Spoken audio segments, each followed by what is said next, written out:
You drafted Bronny to appease LeBron. One thing that never gets talked about, and I don't understand why, you hired LeBron James's podcast co-host as the head coach of your organization, a person who has never had any coaching experience ever, to appease him as well. And he's not a good coach. But for whatever reason, JJ Redick ducks all smoke. Why does JJ Redick not get smoked for not being a good coach? How do we know that he's not a good coach? Because they don't win. That's why. Charlamagne Tha God just lit a match and threw it straight into the middle of the Los Angeles Lakers' house. And now the entire NBA world is watching it burn. This wasn't a casual sports take, and it wasn't some mild criticism tossed into a crowded debate segment. This was direct, loud, unapologetic, and brutally personal. The message was simple. LeBron James hasn't just struggled with the Lakers. He's allegedly been the root of the organization's decline.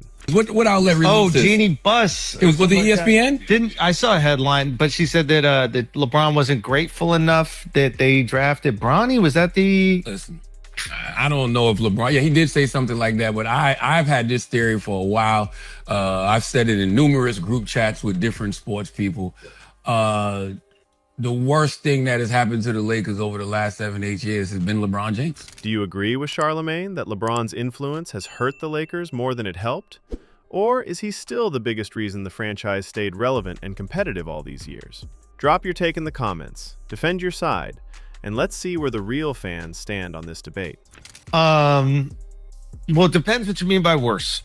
Definitely in the last couple of years. Yes, he bought them a championship, right, in the bubble. Great. I don't think the Lakers have ever had a problem putting butts in the stand, right? It's the Los Angeles Lakers.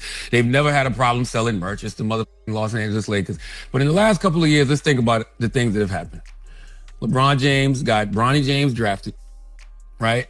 Which is great. It's a great story as a father and everything else. But when you're talking about basketball business, it wasn't good for the business of basketball, especially for the Lakers organization, right? What makes this moment different is the tone. This wasn't about a missed shot, a bad game, or even a disappointing season.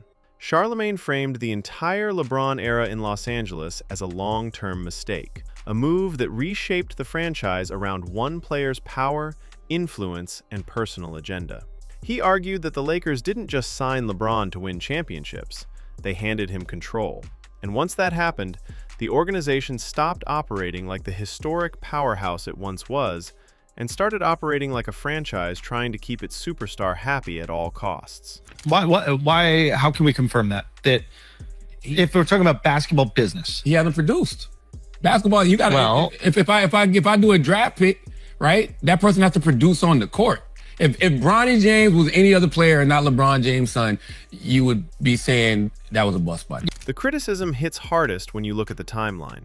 LeBron arrived in Los Angeles with massive expectations, and initially, the move made perfect sense. He brought global attention, commercial value, and the promise of another championship banner. And to be fair, a championship did come, the 2020 title inside the bubble. But Charlamagne and many critics believe that moment became a shield, something the Lakers and LeBron used to justify years of instability, questionable decisions, and early playoff exits that followed. So this is where we got to define the terms. When I hear you say business, I mean like financial reward. I'm hearing financial reward. There's also like the business of winning games. That's what I'm talking about. Okay, because those are different. Because the argument I would make for LeBron James is financial reward, probably yes. Like when you bring him to Cleveland, for example, like he was generating billions of dollars, literally, I'm not making that up, of revenue for the city of Cleveland. Now, you make a good point where the Lakers are going to sell out every single night no matter what. But they're...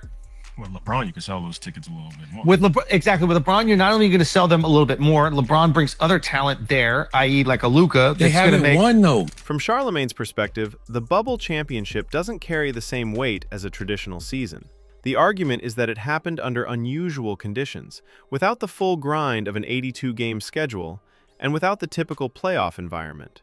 Whether that's fair or not is a separate debate, but the sentiment exists among a portion of fans that the Lakers' LeBron era produced less on-court success than expected, especially for a franchise built on dominance.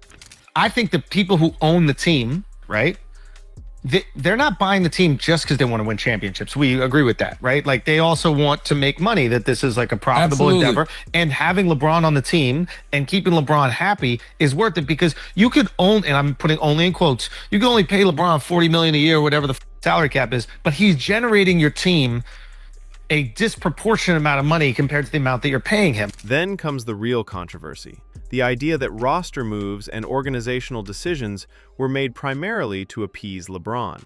The drafting of Bronny James became a lightning rod. Supporters saw it as a historic father-son moment, something never before seen in the NBA.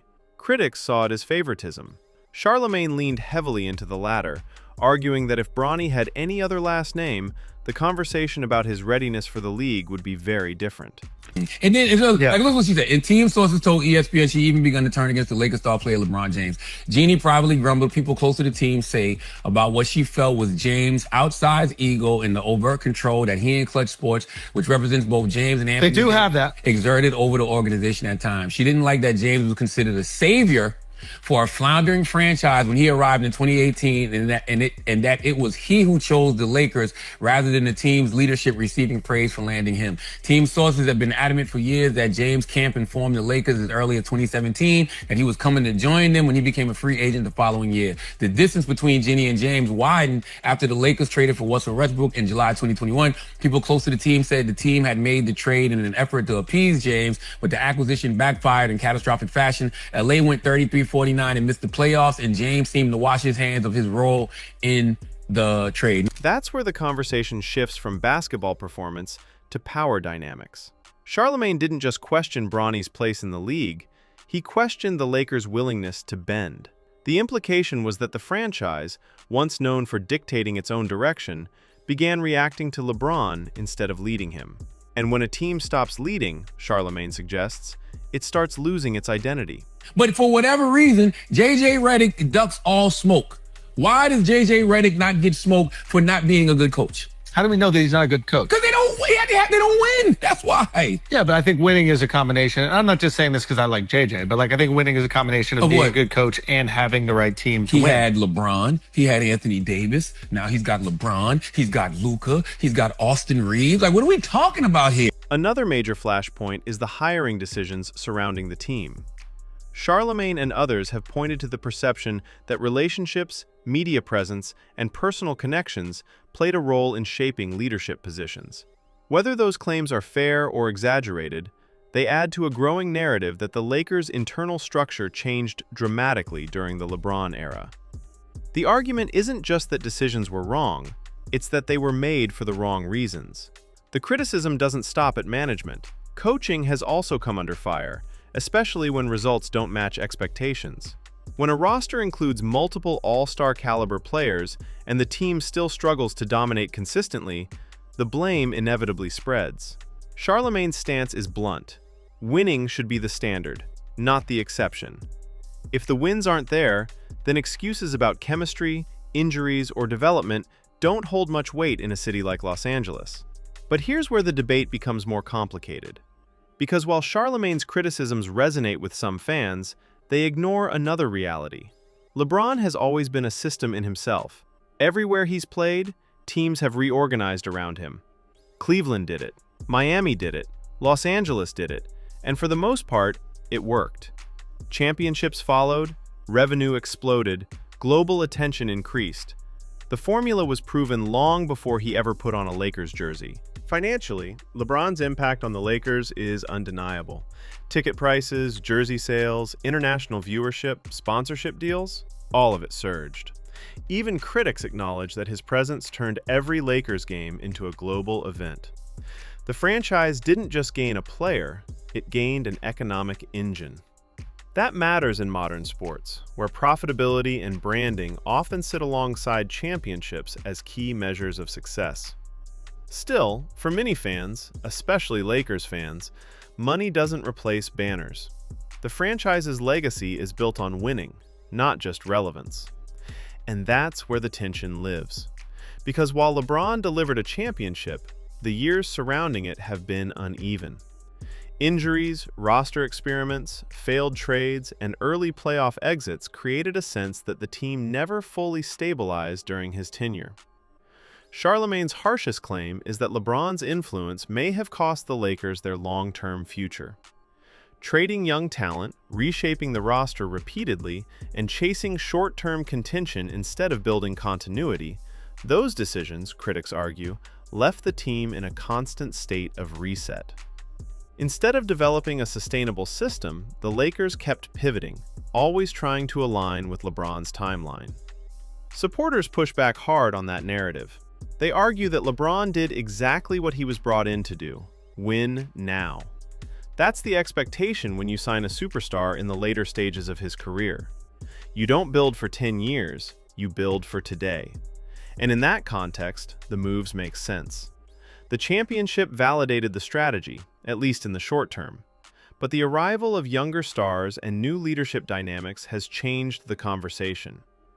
As the franchise looks toward the future, the balance of power inevitably shifts. Younger talent becomes the priority.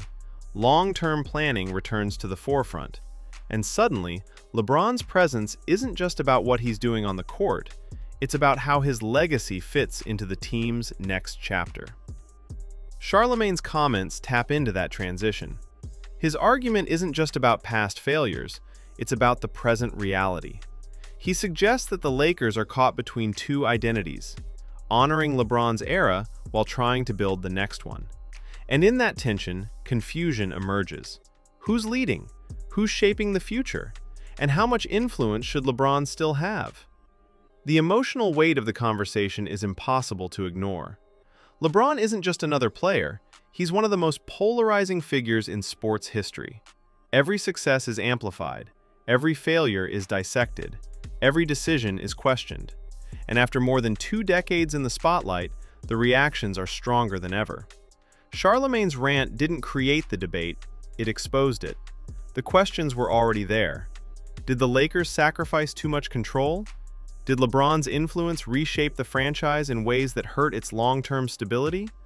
Was the championship worth the years of inconsistency that followed? These aren't easy questions, and they don't have simple answers. What makes this moment compelling is the timing. LeBron is nearing the final phase of his career, and the league is shifting. New stars are rising, new rivalries are forming. The conversation is slowly moving from, what is LeBron doing now, to, what will his legacy look like when it's over? And with that shift comes reflection, not just on his greatness, but on the impact he left on every franchise he touched. For the Lakers, that reflection is complicated. The LeBron era brought visibility, revenue, and a championship. It also brought pressure, constant roster changes, and a redefinition of how the organization operated. Whether that balance was worth it depends on who you ask. Fans who prioritize winning may feel underwhelmed. Fans who value relevance and star power may see it as a success. Charlamagne chose a side, loudly and unapologetically. He framed LeBron not as a savior, but as a disruptor. Not as a franchise builder, but as a power player who shaped the team in his own image. That perspective resonates because it challenges the dominant narrative. It forces fans to reconsider the last several years, not as isolated seasons, but as a connected era defined by one man's influence. And yet, the story isn't finished. As long as LeBron is still playing, still producing, still commanding attention, the debate continues. Every win adds to his case. Every loss fuels his critics. Every decision, from roster moves to coaching strategies, becomes another chapter in a legacy that's already one of the most complex in sports history. That's the real story unfolding right now. Not just a media personality going off, not just another hot take, but a turning point in how we evaluate LeBron's time in Los Angeles. Because legacies aren't written in a single championship or a single season. They're built over years of decisions, results, and consequences. And for the Lakers, the LeBron chapter is still being written. One argument, one game, and one moment at a time. Share your thoughts below, join the conversation, and don't forget to like and subscribe for more breakdowns, debates, and unfiltered NBA commentary.